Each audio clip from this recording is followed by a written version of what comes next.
Let's go out to the phone lines. We actually have a police officer, Dave from Sandy Springs. Welcome to the Adam Goldfein Show. Thank you. Thank you very much. My pleasure. Mr. Head, this is Officer Lapidus with Sandy Springs Police Department. How you doing, sir? Hey, Dave. How you doing? Good, good. I've been listening to the conversation here, and I just thought for a quick second a perspective from a police officer is needed. I do agree with some of the things Mr. Head said, and in fact, when I stop someone, I do tell them when you do drinking and driving in Georgia is not illegal. The few things I disagree with are the field sobriety evaluations. I probably, out of every one person that I arrest for DUI, I probably have 10 to 12 people perform field sobriety evaluations. They're very, in my opinion, they're very easy to do. It correlates with driving as far as they're called divided attention. When you drive, you have to divide your attention. These field sobriety, they're given a mental task and a physical task, such as to walk a line, turn, and come back. Look for very minor things, and in my opinion, that they're just easy to do, especially if you're not impaired. I don't believe they're designed for failure. And what you said about the standing orders, if you don't do them, you're going to be locked up. I would disagree with that. When an officer makes a decision whether or not they're going to arrest somebody for DUI, the decision is based on the totality, the driving, physical manifestations, and if field sobriety evaluations are performed. If they're not performed, then the only thing officer has to base his arrest decision on would be the driving and the physical manifestations. You don't use the fact that you didn't do the field sobriety evaluations against them, because like you said earlier, they are voluntary. Well, that's some good points you made. And, Dave, if everybody was as well-trained as you and had been through all the training, and you've been doing this kind of close to 20 years, the problem I have is that, and you've seen it yourself, many officers don't know how to give the evaluations. But I just had a state trooper, you know Ron Lloyd, used to be with the State Patrol. He said their standing orders are, if I smell alcohol or you admit alcohol and you won't take my field test, you are 100% going to jail. Now, that's the State Patrol's rule, so maybe your department doesn't mandate you to do it, but most of the police departments do require that the person be taken off the road just because you don't want to let them go and maybe they've caused an accident that the municipality that could be sued for. So that's the rule that I'm hearing all over the state from officers, and Ron just testified in a case in Cobb County for me about a week ago. Hey, Dave, while we have you on the line, can I ask you a couple quick questions? Yes, sir. Yeah. As far as the field sobriety test, wouldn't one of the challenges be that it's subjective? It's not necessarily like we're looking at the .08, where it's more of an objective reading and we can look at source code or the machine. This is the observations of the individual. Isn't that possible that that's one of the inconsistencies where you might be more proficient, but maybe some officers might be less so? Yes. Well, you're trained to look for certain things. So, in a sense, it would be the officer's subjective view, but ideally, what one officer's, these are standardized and systematic. If you're taught these in Key West, Florida, Anchorage, Alaska, an officer watching someone do field sobriety will see the same things that another officer should see. Are they standardized around the country? Yes. The training is from NHTSA, and it's the same training anywhere in the United States, and even out in, I believe in England, across the pond, they also do the same sort of standard of training. So they are systematic and standardized. Every officer everywhere in the United States that have been to this training should be doing it the same exact way. But that's the problem. If they did do it that way, in fact, two ex-police officers who later got their Ph.D., they were the training officers for Texas, studied over 4,000 videotapes to see how many officers got all three of the field tests correctly, the standardized field tests. 98% did one or more of them incorrectly and they were following precisely by the book. They're the instructors of the instructors. And, Dave, I've had my instructor course. I know you've had your instructor course, haven't you? Yes, sir. Okay, and very few people, though, go through all that training. But the attorneys at our office, and you know them, they've been through it. We make them go through the instructor course and the student course.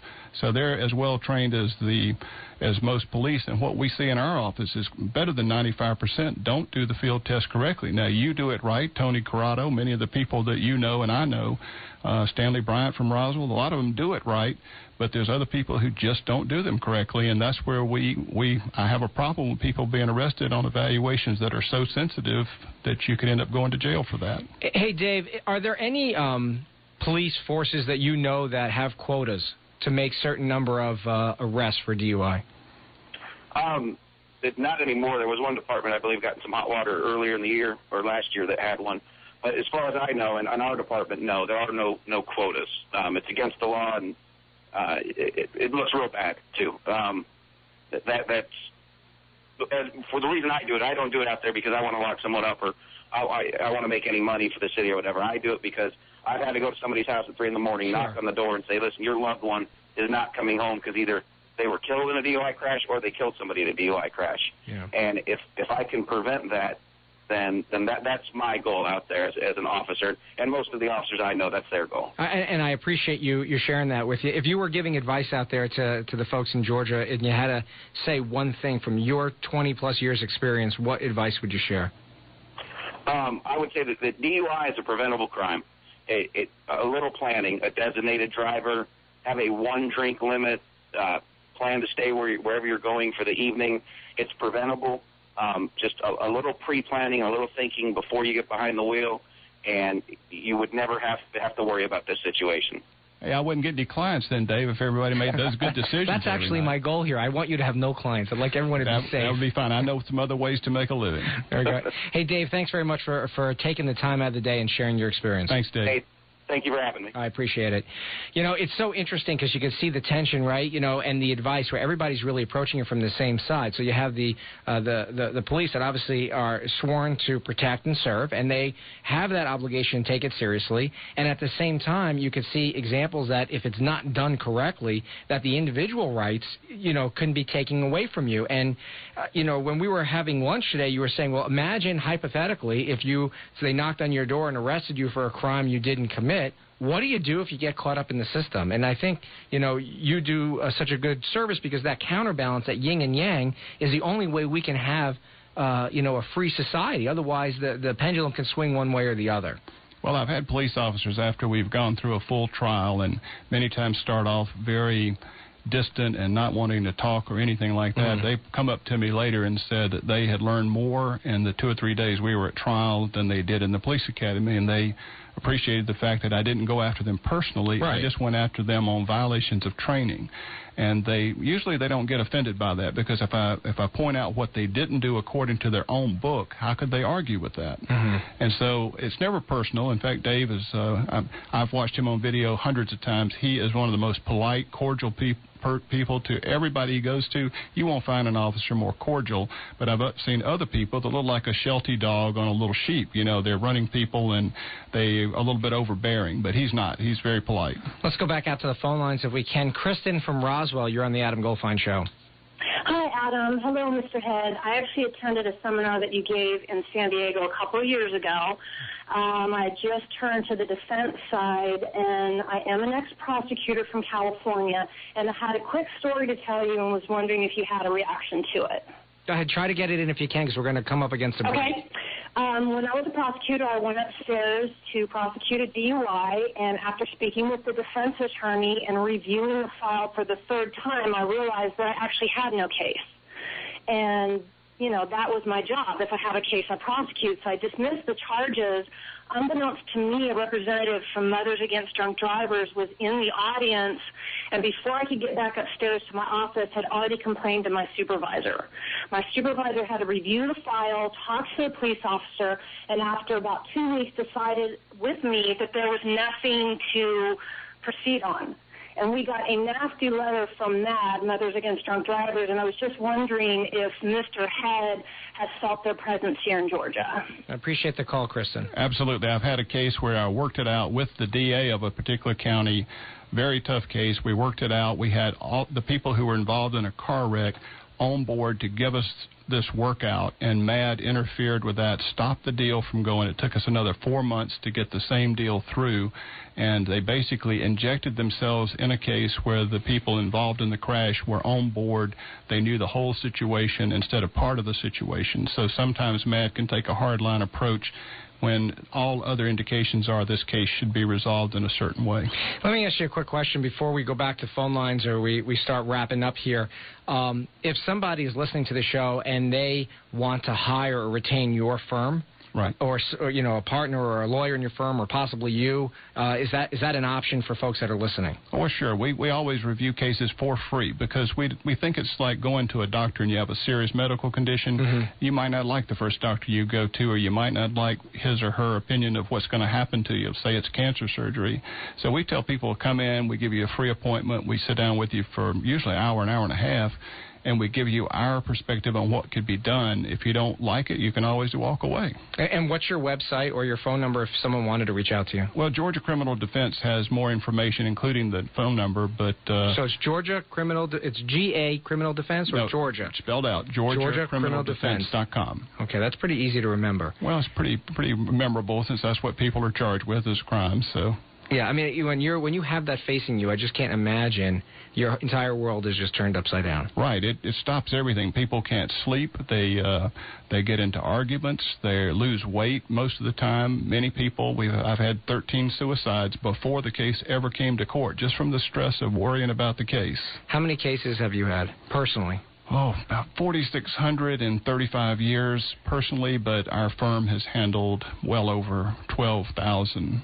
All right, so listen, let's start going down some of the consequences. I got caught up in the moment. If we're looking at court-related consequences, you've already told us that the conviction is never removed from your record. It follows you to the grave. To the grave. Okay, what would be some of the other top consequences that if you were counseling someone, you said, okay, here is the down and dirty, you have to know this. What would it be? Well, for people with a very first offense, I tell them don't even put that on your record because one offense can, for example, bar you from going into Canada. So if you want to go there for personal or business reasons, it's a federal crime under federal Canadian law to go there.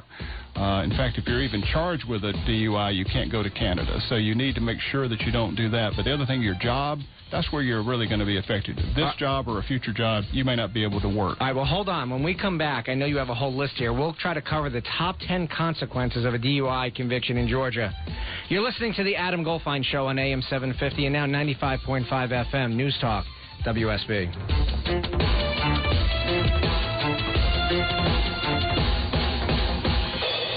The Adam Goldfein Show, the most entertaining and informative show on car buying, every Saturday at 1 on AM 750 and now 95.5 FM. News Talk, WSB. Welcome back to the show. I'm Adam Goldfein. Before I forget, I want to make sure to thank you. Oh, glad to be here. It has been a pleasure, an honor to have you spend the time, and I hope that you come back and spend more time with us. I will be glad to. All right, so let me ask you, before we do the consequences, the things that keep you awake at night. You've been doing this 35 years. You've had 4,600 cases. Your firm is the preeminent firm in the field. But the thing that I've gotten to know about you is that you are one of the most compassionate individuals I've ever met. And you wear your heart on your sleeve. So I just got to imagine that this takes a tremendous toll. It does, because if you take it seriously, and I tell people this quite often, especially when it's parents with a young person, I have teenage daughters, and I tell them flat out that I will do everything for your child I would do for my child. And it's that kind of responsibility that takes a toll on you. It's hard to sleep many nights, especially if you're in a trial. If it weren't for Ambien, I wouldn't sleep at all. So you just can't imagine the stress that's there because there's so much responsibility. But even without a trial, some days are just very hectic, and it's grueling on anybody who does this all the time. You know, we had played the audio of that 911 call earlier in the show, and that was a case that you were called in after the individual had already been convicted to try to help. No, he had actually been represented. It was just prior to trial. It was nearly 2 years, and the other attorney... my client was worried because it looked like it was going to be a plea for much longer than the judge actually gave him after trial, by the way. And he hired me. His boss hired me. He worked for a car dealer who wrote the check because my client didn't have the money. And I had to do things at 3 or 4 times the normal pace to get ready for that case. So what does somebody do in the event they don't have money and they're pulled over and arrested for a DUI? What do they do? Well, public defenders out there are excellent, and I do training for public public defenders, and I help pay their way to go because the state has quit paying for public defender training, unfortunately. And the course in San Diego was a blood and urine course, very sophisticated. We talked about that it never leaves you. You can't go to Canada. You got 2 or 3 quick consequences. Well, a second lifetime DUI under what's called interstatecompact.org, that's a federal regulation, you end up being treated like a child molester. You can't leave the state. You can't travel. It's very serious. You're listening to the Adam Goldfein Show on AM 750 and 95.5 FM. News Talk WSB.